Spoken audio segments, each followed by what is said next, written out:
Ayusin natin ang Pilipinas Rally, nagparamdam ng lakas ng suporta mula sa mga Pilipino sa loob at labas ng bansa. Ang detalye mula kay Jean Domingo. Isa sa pinakamalakas na pagkitipon ngayong taon ang nagpapatuloy na ayusin natin ang Pilipinas Nationwide Rally, kung saan isa ang El Salvador City sa nagpakita ng pagkakaisa upang ipahayag ang kanyang layuning maitama at ayusin ang sistema ng pamahalaan sa pamamagitan ng pagpili ng mga kandidatong tapat at siguradong may magagawa sa bayan. Libo-libo ang dumagsa sa El Salvador City kasabay ng iba't ibang lugar, di lamang sa Pilipinas kundi maging sa Hong Kong. Pinapaabot po ni Pastor ang kanyang mainit na pangungumusta sa lahat ng kapatiran at sa lahat po ng mga Pilipino na nandito sa Hong Kong. Pinaabot niya ang kanyang pag-ibig at pagmamahal sa bawat isa. Patunay na hindi matatawaran ang suportang hatid kay Pastor Apollo Sikibuloy at iba pang kandidato ng PDP laban sa El Salvador City na bahagi ng Misamis Oriental.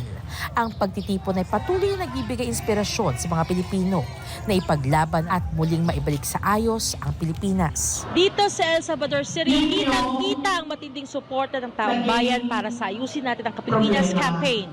Ayon sa mga dumalo, niniwala sila na ito ang tamang hakbang upang itulak at maayos sa katuparan ng pagbabago sa gobyerno at suportahan ang mga kandidatong may malasakit sa bayan.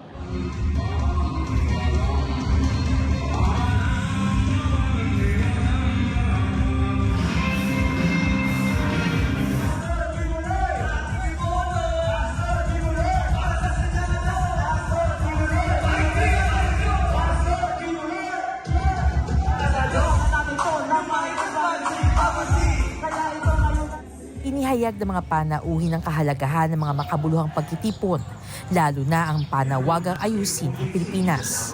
Samantala, ang naganap na rally ay hindi lamang isang pagtitipon politikal, kundi ito'y patungkol sa pananagutan at malasakit sa bayan. Ito ang nais ng mga taga-suporta ni Pastor Apollo Sikibuloy. Naniniwala sila na makakamit ang kanilang minimiting magkaroon ng gobyernong maayos, makatarungan at may direksyon, taliwas sa nangyayari sa bansa sa kasalukuyan.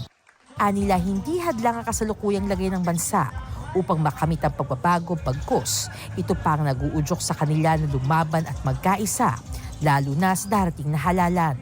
Inihayag din nila ang kanilang mensahe at panawagan para sa mga kandidatong nais nilang maglingkod sa bayan.